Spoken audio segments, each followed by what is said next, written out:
네, 안녕하세요. 오늘 저희가 좀 깊게 파볼 주제는요. 엔스로피계 되게 흥미로운 연구인데요. 여러 AI 에이전트, 그러니까 클로드 모델 기반 AI들이 진짜 한 팀처럼 움직여서 복잡한 연구 과제를 해결하는 그런 시스템에 대한 기술 문서랑 블로그 글입니다. 네, 맞아요. 아마 듣고 계신 여러분도 궁금하실 거예요. AI 하나로는 좀 풀기 어려운, 뭐랄까 딱 떨어지는 답이 없는 문제 있잖아요. 그렇죠. 그런 걸 여러 AI가 팀으로 어떻게 더 잘 다루는지, 이번 시간에는 이 멀티 에이전트 방식이 왜 필요하고 또 어떻게 돌아가는지, 가능성은 뭔지, 또 어려운 점은 없는지 이런 걸 좀 깊이 파헤쳐보겠습니다. 자, 그럼 바로 들어가 보죠. 왜 굳이 여러 AI를 이렇게 팀처럼 만들어야 했을까요? 클로드 오퍼스4 같은 강력한 단일 모델도 있는데 말이죠. 네, 그게 핵심은 결국 미리 정해진 답이 없는 그런 개방형 연구 문제 때문이에요. 이런 문제는 사람이 연구하는 거랑 비슷하게 새로운 걸 발견하면 접근법을 계속 바꿔야 하거든요. 아, 계속 업데이트해야 하는군요. 그렇죠. 이 연구에서 특히 재밌는 건 복잡하고 좀 모호한 문제를 여러 전문 AI한테 나눠서 이걸 병렬로 처리하게 시키는 거. 이게 근본적으로 좀 다르다는 거죠. 병렬 처리요. 네, 여기서 중요한 개념이 압축인데요. 압축이요? 네, 이게 그냥 정보 요약이랑은 좀 달라요. 여러 하위 에이전트들이 각자 자기 관점에서 방대한 정보를 막 파고들어요. 그래서 핵심 통찰을 뽑아내고 이걸 리더 에이전트한테 보고하는 거죠. 아, 전문가 여러 명이 각자 조사해서 종합하는 느낌이네요. 네, 딱 그런 비유가 맞아요. 이렇게 여러 각도에서 동시에 막 탐색하니까 한 방향으로만 파고드는 그런 위험이 줄고 모호함도 더 잘 다룰 수 있게 되는 거죠. 효과가 있었나요, 실제로? 네, 내부 평가에서요. 예를 들어 S&P 500 IT 기업 이사진 찾는 그런 과제에서 단일 모델 쓸 때보다 성능이 90% 이상 더 좋았다고 해요. 그러니까 효과는 확실히 있는 거죠. 90%요? 와. 그럼 이 여러 AI가 협력하는 구조, 구체적으로는 어떻게 작동하는 건가요? 뭔가 지휘자 같은 역할이 필요할 것 같은데요. 정확해요. 이걸 오케스트레이터 워커 패턴이라고 부르더라고요. 오케스트레이터 워커? 네. 리드 에이전트, 그러니까 리드 리서처가 딱 지휘자처럼 전체 연구 계획을 세우고 전문 분야가 다른 여러 하위 에이전트, 서브 에이전트들한테 작업을 나눠주는 거예요. 어허. 그리고 이 하위 에이전트들은 동시에, 그러니까 병렬로 각자 맡은 조사를 막 하는 거죠. 우리가 아는 그 RAG랑은 좀 다른 건가요? 검색 증강 생성 방식이요? 네, 달라요. 기존 RAG는 뭐랄까, 정해진 백과사전에서 정보 찾아오는 거랑 좀 비슷하다면요. 이 멀티 에이전트는 훨씬 동적이에요. 능동적으로 정보를 찾고 또 새로 알게 된 걸로 전력도 바꾸고 결과 분석까지 하니까요. 진짜 살아 움직이는 연구팀 같은 느낌이죠. 계획 세우고 나누고 종합하고 심지어 마지막엔 출처까지 확인한다고요? 와, 되게 체계적이네요. 근데 계획을 메모리에 저장한다는 게 좀 흥미로운데요. 혹시 그 컨텍스트 제한 때문인가요? 네, 맞습니다. 그게 현재 모델들이 한 번에 처리할 수 있는 정보, 그러니까 컨텍스트 창에 한계가 있잖아요. 엔트로픽 시스템은 20만 토큰 컨텍스트 창을 쓰는데 그래도 복잡한 연구 계획 전체를 계속 다 기억하기엔 좀 부족할 수 있거든요. 아, 그렇겠네요. 그래서 중요한 계획이나 중간 결과 같은 걸 별도 메모리에 저장해뒀다가 필요할 때 다시 꺼내 쓰는 방식을 쓰는 거죠. 네. 그리고 마지막 단계에서는 사이테이션 에이전트라고 인용 에이전트가 보고서 내용 근거가 된 출처들을 정확하게 딱 밝혀주니까 신뢰도도 높아지고요. 와, 듣기만 해도 이거 구현하는 게 보통 일이 아니었을 것 같은데요. 실제로 만들면서 얻은 교훈이나 어려움 이런 건 뭐가 있었을까요? 역시 그 에이전트들끼리 잘 조율하는 프롬프트 설계가 진짜 중요했을 것 같은데요. 네, 맞아요.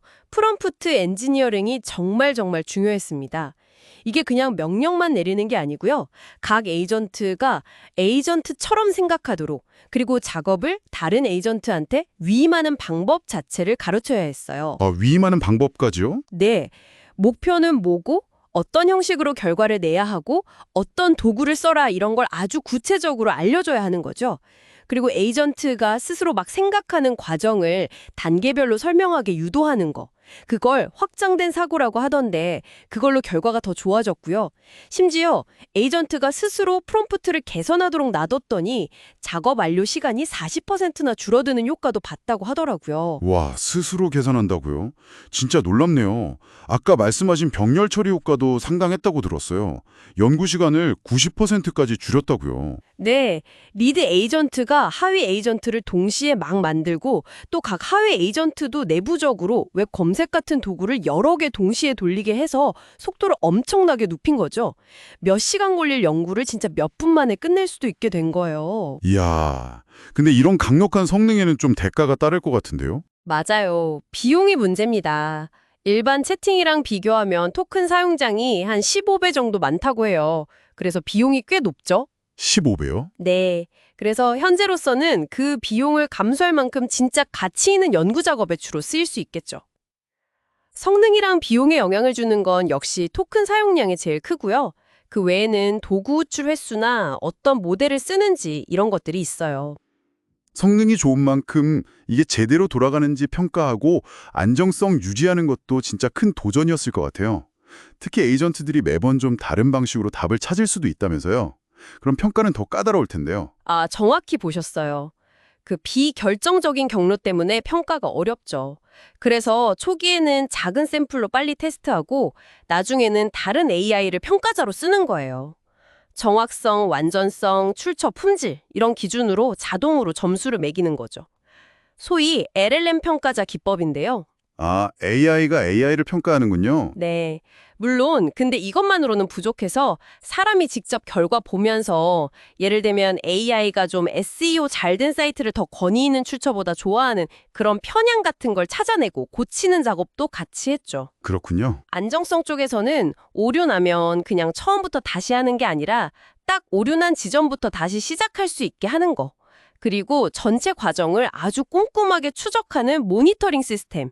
이게 필수적이었습니다. 아, 나 현재 작업 흐름이 동기식이라서 좀 병목이 있을 수 있다는 얘기도 있었죠. 네, 맞아요. 지금은 리드 에이전트가 하위 작업 끝날 때까지 기다려야 하거든요. 그래서 정보 흐름에 좀 병목이 생길 수 있어요. 이상적으로는 모든 작업이 비동기적으로, 그러니까 서로 안 기다리고 막 진행되는 게 좋은데 그렇게 하려면 각기 다른 속도로 돌아가는 작업 결과를 잘 조율하고 전체 시스템 상태를 일관성 있게 유지해야 하니까 이게 기술적으로 아직 좀 풀어야 할 숙제들이 남아 있습니다. 자, 그럼 정리를 좀 해보면요. 엔트로픽의 멀티 에이전트 시스템은 AI 여러 개를 팀으로 묶어서 병렬 처리, 역할 분담, 또 정교한 조정을 통해 개방형 연구 문제 해결 능력을 정말 크게 높였지만 동시에 높은 비용이라든지 프롬프트 엔지니어링, 평가, 안정성 유지 같은 만만치 않은 기술적 과제들도 안고 있다. 이렇게 볼 수 있겠네요. 네, 그렇습니다. 이 연구는 AI가 단순히 정보 처리 도구를 넘어서요. 복잡한 문제를 풀기 위해 서로 협력하는 AI 팀으로 발전할 수 있다는 가능성을 아주 잘 보여주는 것 같아요. 앞으로 이런 시스템이 더 정교해지겠죠? 그렇다면 마지막으로 이런 질문을 던져볼 수 있을 것 같습니다. 이 AI 팀이 인간의 협력적 지능을 모방하고 또 발전시킨다면 과연 어떤 새롭고 복잡한 문제들, 어쩌면 예전에는 정말 상상도 못했던 문제들을 해결할 수 있게 될까요? 그리고 AI가 단순한 도구가 아니라 이렇게 조정된 연구팀으로 작동하기 시작할 때 우리는 어떤 새로운 가능성을 마주하게 될지, 또 동시에 어떤 점들을 좀 신중하게 생각해야 할까요? 여러분도 한번 고민해 보시면 좋을 것 같습니다.